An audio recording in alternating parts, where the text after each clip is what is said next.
Hi, ഇന്ന് നമ്മൾ ചെയ്യാൻ പോണത് മാംഗോ സൈഡർ ആണ്. ഇതൊരു റെസിപ്പി വീഡിയോ ഒന്നല്ല, ജസ്റ്റ് ഞാൻ ഇതെങ്ങനെ വീട്ടിൽ ഉണ്ടാക്കാന്ന് പറയുന്നത്.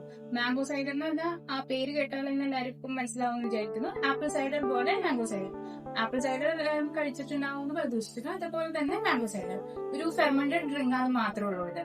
ഇതിന് മെയിൻ ആയിട്ട് വേണ്ടത് മാംഗോ സൈഡർ പോലെ നമുക്ക് ഡിഫറെന്റ് ഫ്രൂട്ട് കൊണ്ട് ഉണ്ടാക്കാം. ഇപ്പൊ നമ്മൾ ഉണ്ടാക്കുന്നത് മാംഗോ വെച്ചിട്ടാണ്. മാംഗോ, ഷുഗർ, ഈസ്റ്റ്, വെള്ളം. ഇതിന് മെയിൻ കാര്യം ഈസ്റ്റ് ആണ്. ഈസ്റ്റ് നമ്മൾ സാധാരണ അപ്പം ഉണ്ടാക്കാനുള്ള ഈസ്റ്റോ അങ്ങനത്തെ ഒന്നല്ല, ബ്രൂയിങ് ഈസ്റ്റ് തന്നെ എടുക്കണം. പിന്നെ ഈ ഒരു ലൈക്ക് യൂട്ടൻസിൽസ് ഒക്കെ വേണ്ടി വരും ഇത് ഉണ്ടാക്കണമെങ്കിൽ. ഇതൊരു ബ്രൂയിങ് ജാർ ആണ്. ഇത് ആമസോണിൽ അവൈലബിൾ ആണ്. ഈസിലി ഒരു 800-900 ആണെന്ന് തോന്നുന്നു ഇതിന്റെ കോസ്റ്റ്. ആ കിറ്റ് ഒരു കിറ്റ് ആയിട്ടാണ് കിട്ടുക. ജാറ്, പിന്നെ ഈസ്റ്റ്.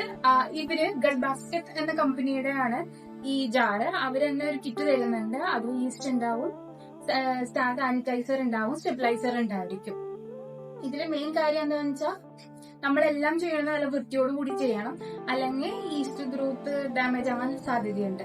പിന്നെ ചെയ്യണത് മാംഗോ പ്രിപ്പറേഷൻ, അതായത് ഏത് ഫ്രൂട്ട് ആയാലും പ്രിപ്പറേഷൻ ഒന്നില്ലെങ്കിൽ ചതച്ചിട്ട് നമ്മൾ ഫ്രീസറിൽ വെക്കാം, അല്ലെങ്കിൽ കുറച്ച് വെള്ളം ബോയിൽ ചെയ്തിട്ട് ഫ്രൂട്ടിന്റെ സെല്ലുലോസ് ബ്രേക്ക് ചെയ്യലാണ് മെയിൻ തിങ്.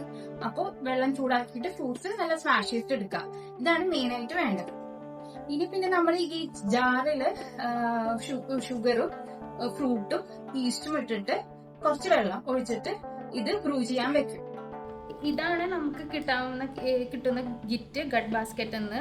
ഇതിലൊരു വൈൻ ഏജിങ് ഉണ്ട്, ഒരു ബ്രൂ സാനിറ്റൈസർ ഉണ്ട്, ഒരു ബ്രൂവേഴ്സ് ഈസ്റ്റ് ഉണ്ട്, ഒരു വൈൻ മേക്കിംഗ് ഈസ്റ്റ് ഉണ്ട്, വൈൻ ഏജിനിങ് ഉണ്ട്, ഒരു വൈൻ ക്ലാരിഫയർ ഉണ്ട്. ക്ലാരിഫയർ എന്ന് വെച്ചാൽ ലൈക്ക് നമുക്ക് ചില ഫ്രൂട്ട് വെച്ച് നമുക്ക് ക്ലിയർ ആയിട്ടുള്ള സൈഡറാണ് വേണ്ടത്. ആപ്പിൾ സൈഡറൊക്കെ കുറച്ച് ക്ലിയർ ആണല്ലോ. ഇതിപ്പോൾ ഒരു ക്ലൗഡി സ്ട്രക്ചറാണ്, അതിനൊക്കെയാണ് വൈൻ ക്ലാരിഫയർ യൂസ് ചെയ്യണത്.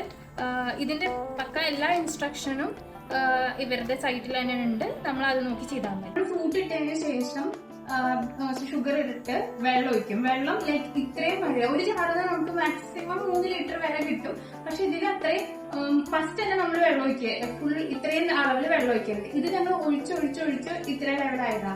ആദ്യം ഇടുമ്പോൾ ഈ ഈസ്റ്റിന്റെ ആഷൻ തുടങ്ങുമ്പോൾ നമുക്ക് എത്ര അറിയാം, പൊങ്ങി വരുന്നത് എത്രയാന്ന് നമുക്ക് അറിയാം. അത് കഴിഞ്ഞിട്ട് നമ്മൾ വീണ്ടും വാട്ടർ ആഡ് ചെയ്ത് കൊടുക്കാം. നമ്മൾ ഇടണം ഷുഗറിന്റെ അളവ്. ഇപ്പൊ ഇതിപ്പോ ഒരു ഏകദേശം 2 kg ഫ്രൂട്ട് ഉണ്ടെങ്കിൽ 2 kg ഫ്രൂട്ടിന് ഒരു 1/4 ഓഫ് ഷുഗർ മതിയായിരിക്കും. ലൈക് മാംഗോ ആയതുകൊണ്ട് നല്ല പഴുത്ത മാംഗോ ആണ്, നല്ല മധുരമായിരിക്കും. ഇപ്പൊ ശ്രദ്ധിക്കണം, എപ്പോഴും പഴുത്ത ഫ്രൂട്ട് വേണം യൂസ് ചെയ്യാൻ.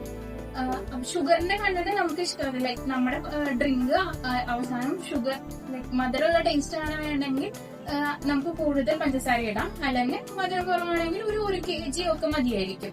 എപ്പോഴാണ് ഫെർമെന്റേഷൻ അവസാനിച്ചത് നമുക്ക് മനസ്സിലാവുക, ഇതില് ബബിൾ വരുമ്പോഴാണ് നമുക്ക് മനസ്സിലാവുക ഇത് ഫെർമെന്റേഷൻ അവസാനിച്ചു. ലൈക്ക് നിങ്ങൾക്കൊരു ഫെർമെന്റഡ് ഡ്രിങ്ക്, അതുപോലെ ഒരു പ്രൊബയോട്ടിക് ഡ്രിങ്ക് മതിയെങ്കിൽ ലൈക്ക് കൊമ്പുച്ച പോലെയാണ് ഇതെന്നല്ല, like kombucha is tea based, ഇത് ഫ്രൂട്ട് ബേസ്ഡ് ഒരു ഫെർമെന്റഡ് പ്രൊബയോട്ടിക് ആണ് പറയാം. അങ്ങനെയാണെങ്കിൽ 14 days മിനിമം വെച്ചാൽ മതി.